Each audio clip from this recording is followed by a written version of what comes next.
یہ سارے لوگ وہاں پر موجود تھے. What a proud moment for Pakistan. اس میں کوئی شک نہیں. اس میں کوئی شک نہیں. انفیکٹ اس سے کہانی کی اس میں بات ساری یہ تھی کہ زندہ قومیں کبھی اپنی محسنوں کو بھولتی نہیں ہیں, اور یہ ایٹمی دھماکے اگر ہم نے نہ کیے ہوتے تو پتہ نہیں پاکستان کو کتنے لوگ کاٹ کے کھا چکے ہوتے, شاید 9/11 کو ہم بھی نہ ہوتے. لیکن یہ آج اگر ہم ناقابل تسخیر ہیں اور پاکستان کا وجود مسلم ہے تو اس میں ایٹمی دھماکوں کا بڑا کریڈٹ ہے اور بڑا کمال. میرے خیال میں ہمیں سلوٹ پیش کرنا چاہیے میاں نواز شریف صاحب کو, جنہوں نے آج ہمیں اتنا تحفظ فراہم کیا, اینڈ ان 2 ہیروز کو, ذوالفقار علی بھٹو صاحب and Dr. Abdul Qadir Khan and a lot of unsung heroes. اور اس کو کنٹینیوڈ رکھا. پاکستان کا ایٹمی پروگرام از ناٹ پولیٹیکل, یہ تو ایک نیشنل پروگرام ہے آپ کا. سو احمد اویس صاحب, ضرور آپ بھی بات کر سکتے ہیں 1988 میں ایٹمی دھماکوں کی, لیکن ہم یہ بھی کہہ سکتے ہیں کہ اس وقت نون لیگ کی حکومت تھی اور انہوں نے ڈیٹرنس کے لیے انشور کرایا کہ ہم دھماکے کریں. 2009 کی بات ہوتی ہے, خان صاحب کی حکومت تھی, اس وقت بھی پاکستان نے کہا ہم ریٹیلیٹ کریں گے اور کیا. ابھی پھر نون لیگ کی حکومت ہے اور ہم نے پھر ریٹیلیٹ کیا. سو یہ ایک پاکستان کی پالیسی ہے, it's not about any politician. Do you agree? جی بالکل ایسا ہی ہے. یہ اس میں بہت بڑی کنٹریبیوشن جو ہے, جو انیشیٹو لیا تھا ذوالفقار علی بھٹو نے, اور it was a great act of valour. ان کی بڑی یہ بہادری کا اور جرت کا ایک انہوں نے مظاہرہ کیا تھا اس وقت. اور اس کے بعد یہ it was taken over completely. اس کا تمام پروگرام جو تھا اس وقت کی یہ ملٹری اسٹیبلشمنٹ جو تھی وہ اس کو فوج نے ٹیک آف کیا ہوا تھا اور ٹیک اوور کر لیا تھا اور کمپلیٹلی اپنے کنٹرول میں رکھا تھا. اور وہ انہوں نے سویلینز کو اس کے قریب نہیں آنے دیا تھا جب تک کہ وہ اس حیثیت میں نہ آ جاتے کہ اس کو ایکسپلوژن کی حد تک کہ ڈکلیریشن آ گیا اس کا. تو اس لیے کنٹریبیوشن ہے. بہرحال نواز شریف کی حکومت تھی, اس لیے اس کنٹروورسی میں جانے کی ضرورت نہیں ہے کہ ان کا کیا رول تھا. ان کی حکومت تھی, سو ان کی حکومت میں یہ واقعہ ہوا, اور اس لیے ہم اس کو بہرحال اس کو پازیٹیو نظر سے دیکھتے ہیں. رائٹ, اس کو اپریشیٹ کرتے ہیں کہ okay, I think that's great. آپ یہ بھی بتا دیجیے, یہ بڑی زبردست بات کی آپ نے احمد اویس صاحب, اینڈ آئی تھنک ہم اس پہ وی آل ایگری کہ یہ ایک نیشنل مومنٹ ہے, اس کو نیشنل مومنٹ ہی رہنے دیتے ہیں. اب ذرا پالیٹکس کے اوپر آ جاتے ہیں. کیا جو علیمہ بی بی نے کل بات کی, پھر آج یہ بات اس کی کچھ بیک گراؤنڈ میں ڈیٹیلز آئیں, کیا کہیں ہم دیکھیں گے کہ خان صاحب جیل سے باہر آئیں گے جلد؟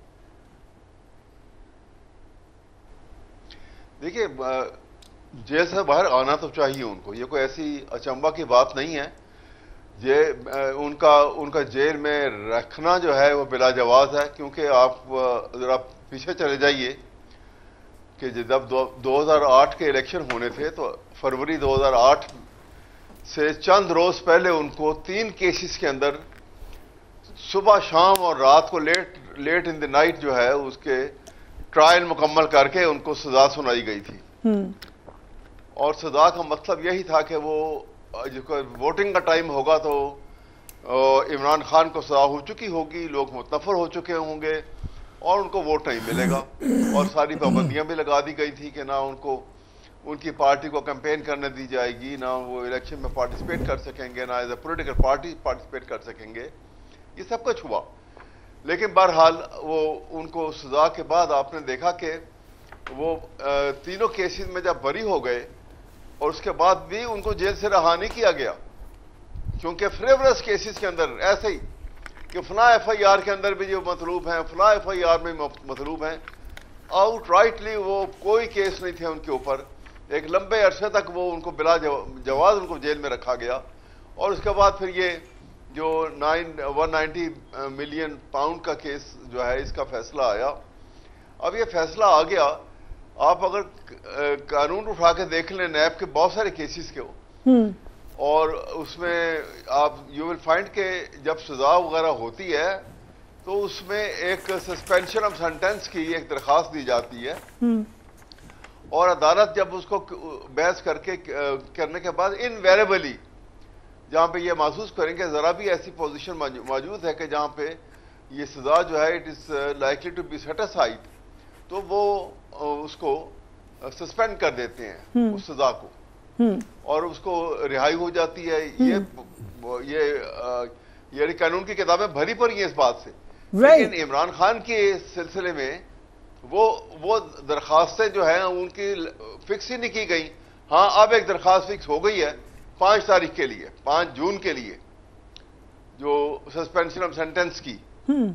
تو میں سمجھتا ہوں کہ اگر اس کو پازیٹیولی لیا جائے تو اگر حکومت جو ہے یہاں پر میگنینیمٹی دکھائے تو, اور وہی نیگیٹو ایٹیٹیوڈ کو اگر وہ فورگو کریں, چھوڑ دیں, تو عمران خان کی رہائی ممکن ہو سکتی ہے. لیکن ڈپینڈ کرتا ہے کہ وہ اگر عمران خان کے خوف سے نکل آئے ہیں تو شاید وہ یہ اسٹیپ لے لیں. آپ نے کہا خان صاحب کی رہائی ممکن ہو سکتی ہے. قمر زمان کائرہ صاحب نے بھی اس حوالے سے ایک بڑی انٹرسٹنگ اسٹیٹمنٹ دیا. Let's watch that. کیا کچھ ہو سکتا ہے؟ آپ نے ایک دفعہ بتائی تھی جو ڈیٹیلز تھیں کہ کس پہ بات چیت ہو سکتی ہے. کیا چاہیے حکومت کو؟ علیمہ صاحبہ نے سوال کیا, میں پوچھ لیتی ہوں, کیا چاہیے ان کو؟ ہمیں کیا دے سکتے ہو؟ ان کے پاس ہمیں دینے کے لیے کچھ نہیں ہے. 2 سال کی خاموشی ہمیں قبول کریں, ہمیں دینے چاہے کے فارم لیے 47 ہو چاہے فارم 45, ہمارے لیے دینے کے ان کے پاس کچھ نہیں ہے. کچھ بھی نہیں ہے. ان کا یہ چاہتے کچھ زیادہ ہے, ان کی ڈیمانڈز بڑھیں. ہم تو ان کو یہی کہتے ہیں کہ اپنی وش لسٹ بنا لیں, ایک لسٹ دے دیں, اس پہ بات کر لیتے ہیں. اور ہم نے تو ابھی تک جو اسپیکر نے کمیٹیاں بنائی تھی ڈائیلاگ کے لیے وہ انٹیکٹ ہیں. اب ان کو یہ بتانا چاہیے کہ ان کو کیا چاہیے. اب اگر میں تھوڑا سا ایلابوریٹ کروں علیمہ خان کی سٹیٹمنٹ کو, تو حقیقت تو یہ ہے کہ خان صاحب جو ہیں وہ ڈیل چاہتے ہیں, وہ NRO چاہتے ہیں, لیکن وہ کہتے ہیں کہ اس کا ڈنڈورا نہ پیٹے. اس کے جو ہے تو میرے کارکنوں کو میں نے ڈیل کے نام سے اور NRO کے نام پہ بڑا بڑکائے رکھا ہوا ہے, اور اگر آپ میرے نام کے ساتھ یہ چیز لگے گی تو میری بڑی سبکی ہوگی.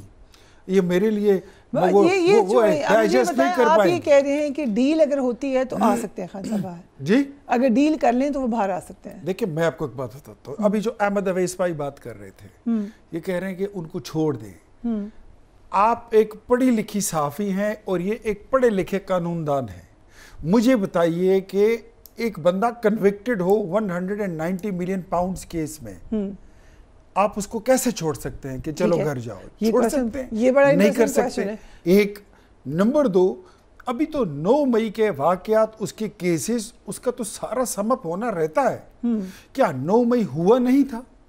کیا اس میں مجھے یہ بتائیے کہیں سے فریحہ ادریس اریسٹ کیوں نہیں ہوئی ہے؟ کہیں سے میں اریسٹ کیوں نہیں ہوا؟ میری جماعت کے لوگ, پیپلز پارٹی کے لوگ, JUI کے لوگ, MQM کے لوگ کیوں اریسٹ نہیں ہوئے؟ ANP کے کیوں نہیں ہوئے؟ جماعت اسلامی کے کیوں نہیں ہوئے؟ اگر ریڈیو پاکستان جلا تو وہاں سے PTI کا کارکن اریسٹ ہوا. اگر زیارت ریزیڈنسی پر آگ لگائی گئی تو وہاں سے پیپلز پارٹی کا کارکن اریسٹ ہوا. ٹھیک ہے, اس کا جواب لیتے ہیں. نہیں سن لینا آپ جلدی سے. اگر وہاں پر ان کی انوالومنٹ تھی, ان کی پریزنس تھی, تو تبھی یہ جا کے اریسٹ ہوئے ہیں. یہ کارکن سارے جان بوجھ کر بیک وقت ایک ہی دن GHQ کے دروازوں پہ کیسے چڑھ دوڑے ہیں؟ تو مینز کے کوئی ماسٹر مائنڈ تھا. ٹھیک ہے, اب اس چیزوں کو سم اپ کریں گے. بٹ وہ قائرہ صاحب نے کہا نا کہ معافی تلافی کرے, آگے چلیں. معافی تلافی تو تب ہوگی کہ معافی تو مانگے. ایک تو چوری اوپر سے سینہ, ابھی تک تو کسی نے معافی بھی نہیں مانگی. احمد اویس صاحب معافی مانگ لیں اور آگے چلیں. لگ رہا ہے کہ یہ کنسنسس ہو گیا ہے. دیکھیں میری بات سنیے, جو یہ بات کی جا رہی ہے نا, یہ بالکل یکسر غلط بات ہے. یہ کہتے ہیں کہ جی وہ بندے نہیں پکڑے گئے. یہ تو سلیکشن کی ہے پکڑنے کے لیے. تو ہم اسی لیے تو بار بار کہتے تھے کہ آپ ایک دفعہ انکوائری کرائیں, پتہ لگ جائے گا کہ ہے کون. اور اگر ہمارے بندے اس انکوائری میں آ جائیں گے کہ یہ فلاں فلاں آدمی ہمارے ہیں, ہم بالکل اس کے لیے جو ہے معذرت کرنے کو تیار ہوں گے اور بلا تعمل تیار ہوں گے. لیکن ایسا کبھی نہیں ہوا. آپ بات سنیے میری. 2 سال سے اوپر عرصہ گزر گیا آج 9 مئی کو, اور جب ٹرائل مکمل نہیں ہوا. اگر یہ سچے ہوتے تو جیسے انگلینڈ کے اندر وہاں پہ رائٹس ہوئے تھے آج سے 2-2.5 سال پہلے, انہوں نے وہاں پر دن اور رات جو ہے عدالتیں بٹھائیں, اور جو فوٹیج کے اور جو لوگ گرفتار ہو گئے تھے ان تمام کو انہوں نے وہاں پہ وہ پیش کیا عدالتوں میں. اور عدالتوں میں جن لوگوں کو سزا ہونی تھی 1 ہفتے میں ان کو سزا ہو گئی, اور جو رہا ہونے تھے, ان کو جو بری ہونے تھے وہ بری ہو گئے. یہ مجھے بتائیں, ٹیررسٹ ایکٹ کے تحت 1 ہفتے میں ٹرائل مکمل ہونا چاہیے. یہ 2 سال سے ٹرائل کا مکمل نہ ہونا یہ ثبوت ہے کہ ان کے پاس ایویڈنس سفیشینٹ نہیں ہے. یہ جھوٹ کے بنیاد کے اوپر 9 مئی کا واقعہ بنایا گیا.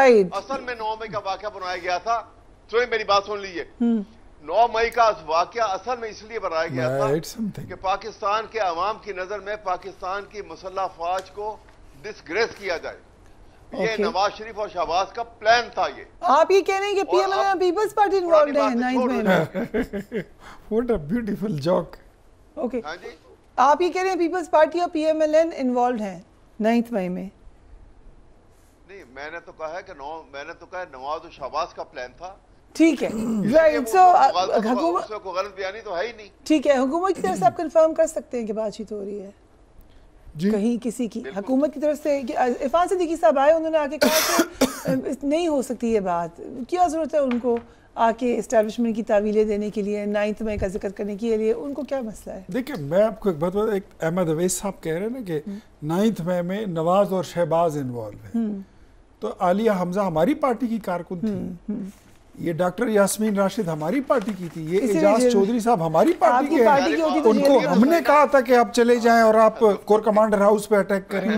یہ جو ریڈیو پاکستان جنہوں نے جلایا تھا وہ نواز شریف کے کارکن تھے. یار کیا بات کرتے ہیں آپ, پڑھے لکھے آدمی ہیں, ذی شعور انسان ہے, کس طرح بات کر رہے ہیں آپ؟ کیا سمجھتے ہیں؟ آپ کے وزیر اعلیٰ نے خود کہا ہے کہ یہ ہمارے لوگ ہیں, اور یہ ابھی جو سپریم کورٹ میں جو 100 لوگوں نے ایفیڈیوٹ جمع کیا ہے, کیا آپ وہ بھول گئے ہیں کہ ہمیں ہماری پارٹی کے لوگوں نے, ہماری لیڈرشپ نے بھیجا ہے؟ کمال کرتے ہیں. آپ کو ٹی وی پہ بیٹھے ہوئے لوگ, اپنے سامنے بیٹھے ہوئے لوگ کیا بیوقوف نظر آتے ہیں؟ We have to wrap it up here. Thank you so much, gentlemen, for being on the program. We'll take a break and we will be right back.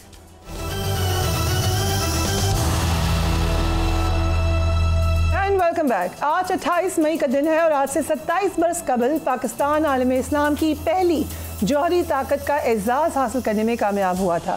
اس اعزاز کی بدولت ہی پاکستان نے خطے میں عسکری برتری کے بھارتی خواب کو چکنا چور کیا, اور ابھی حالیہ دنوں میں ہی ہم نے دیکھا کہ کشیدگی کے دوران بھارت کو وہ سبق سکھایا جو کہ اب امید ہے کہ شاید رجسٹر ہو چکا ہوگا. کل کا دن بہت اہم ہے. بھارت کی جانب سے کل پاکستان کے ساتھ واقع سرحدی ریاستوں پنجاب, گجرات, راجستھان اور مقبوضہ کشمیر میں جنگی مشقوں کے انعقاد کا اعلان کیا گیا ہے. آج سے چند ہفتے قبل بھی بھارت نے ایسی ہی مشقوں کا اعلان کیا تھا اور پھر اس موقع کو پاکستان پر حملہ کے لیے استعمال کیا تھا. کیا بھارت میں ایک بار پھر جنگ کا ماحول بن رہا ہے؟ Let's watch that. بھارتی وزیر اعظم کی جانب سے کل پاکستان کو سنتاز معاہدے کی دھمکی دی گئی, تو اس کے جواب میں وزیر اعظم شہباز شریف نے کہا ہے کہ ہم امن چاہتے ہیں. بھارت اگر پانی کو بطور ہتھیار استعمال کرنا چاہے گا تو ایسا نہیں ہونے دیں گے. Let's watch the prime minister. Bharat T T P کی مدد سے پاکستان کو عدم استحکام سے دوچار کرنے کی سازش کر رہا تھا. آج افغان طالبان کے اعلان نے بھارت کو بڑا دھچکا پہنچا دیا ہے. کیا کہا ہے؟ Let's watch that. طالبان کے کمانڈر سعید اللہ سعید ہیں, انہوں نے ایک پاسنگ آؤٹ پریڈ تھی, وہاں پر یہ کہا ہے کہ مختلف گروپس میں شامل ہو کر بیرون ملک جہاد کرنے والے حقیقی مجاہد نہیں ہیں. اگر ریاستی قیادت پاکستان نہ جانے کا حکم دے چکی ہے تو اس کے باوجود جانا دینی نافرمانی ہے. سو اندر سیٹ بیک فار انڈیا ہم کہہ سکتے ہیں. آج 28 مئی ہے اور ہر سال کی طرح اس بار بھی جوہری طاقت بنانے کی کریڈٹ پر بحث جاری ہے. ہر سال ہم یہی بات کر رہے ہوتے ہیں. اس حوالے سے نواز شریف حکومت کے وزیر خارجہ گوہر ایوب کا ایک انٹرویو سوشل میڈیا پر گردش کر رہا ہے, جس میں انہوں نے جوہری صلاحیت کا سہرا عوام اور ڈاکٹر قدیر مرحوم کو دیا تھا. ذرا دیکھیے. جبکہ شیخ رشید صاحب کئی بار اس کا کریڈٹ خود کو دیتے رہے ہیں اور گوہر ایوب صاحب کو دیتے رہے ہیں, لیکن ہم 11 مئی 1998 سے 19 مئی 1998 کے مختلف کچھ سٹیٹمنٹس ہیں وہ آپ کے سامنے رکھ رہے ہیں. سب سے پہلے بھارتی وزیر اعظم نے کیا کہا تھا؟ Let's watch that. بھارت کے دھماکوں کے بعد امریکی صدر نے پاکستان کو برداشت کی تلقین کی. Let's watch that. اس حوالے سے اس وقت کے وزیر اعظم نواز شریف نے کہا تھا کہ مجھ پر جوہری دھماکوں کے لیے عوام کا دباؤ بڑھتا جا رہا ہے. انہیں بھی دیکھیے. اس کے بعد بڑے انٹرسٹنگ ایونٹس ہوئے تھے, اس پہ ہم بات کریں گے, لیکن کریڈٹ کا معاملہ ہر دفعہ آ جاتا ہے. General Zahir Mahmood, thank you so much for being on the program. It's great کہ پاکستان نے دھماکے کیے, اٹس گریٹ کہ we are nuclear power, but ہم ابھی تک کریڈٹ کیوں نہیں دے سک رہے؟ جی بسم اللہ الرحمن الرحیم. Fariha thank you very much for the invite. پہلے تو آپ کو بہت مبارک, آپ کے سٹاف کو, ہم سب کو بہت مبارک یوم تکبیر کی. اور یہ ٹائم نے ثابت کیا ہے کہ پاکستان نے کی نیشن نے جو بھی فیصلہ کیا تھا وہ بہت ہی شاندار فیصلہ تھا. ابھی پلوامہ اور پہلگام کے بعد تو اب کسی کو شک نہیں ہونا چاہیے کہ یہ ہماری سوورینٹی کی گارنٹی تھا, ہماری سیکیورٹی کی گارنٹی تھا, ہماری نظریاتی اور ہماری جغرافیائی سرحدوں کی گارنٹی ہے. ورنہ جو ابھی مائنڈ سیٹ بیٹھا ہوا ہے آر ایس ایس کی, یہ مودی ہدتوا کی سوچ, تو وہ پاکستان کے ساتھ نہ جانے کیا سے کیا کر چکے ہوتے ہیں. اب آپ نے کریڈٹ کی بات کی, credit goes to the nation.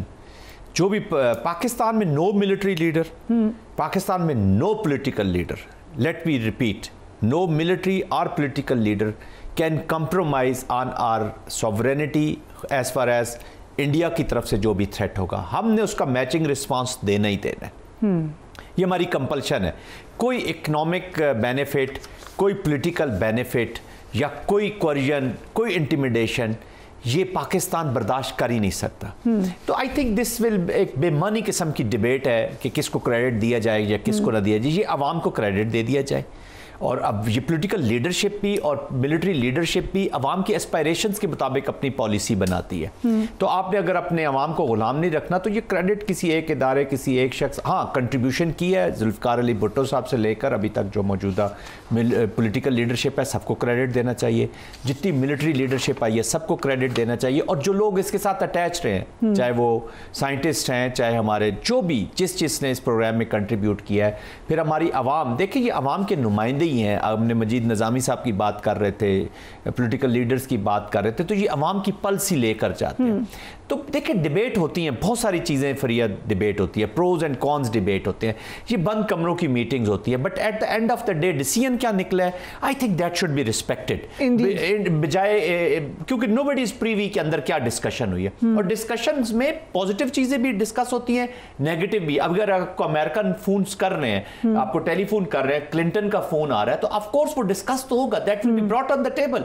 کوئی ایسا لیڈر نہیں ہے جو اس کو برش اسائڈ کر دے گا. کل کیسے انفولڈ ہوتی ہیں, they will bring every positive and every negative thing on the table. اس کے بعد جو قوم کا کولیکٹیو ایک وزڈم کی اپلیکیشن ہوتی ہے وہ آتی ہے. یہ ڈیسیژن بھی ایک وزڈم کا ڈیسیژن ہے. یہ پاکستان کی کسی کی ڈسٹرکشن کا ڈیسیژن نہیں تھا, یہ پریونشن آف ڈسٹرکشن کا ایک ڈیسیژن تھا.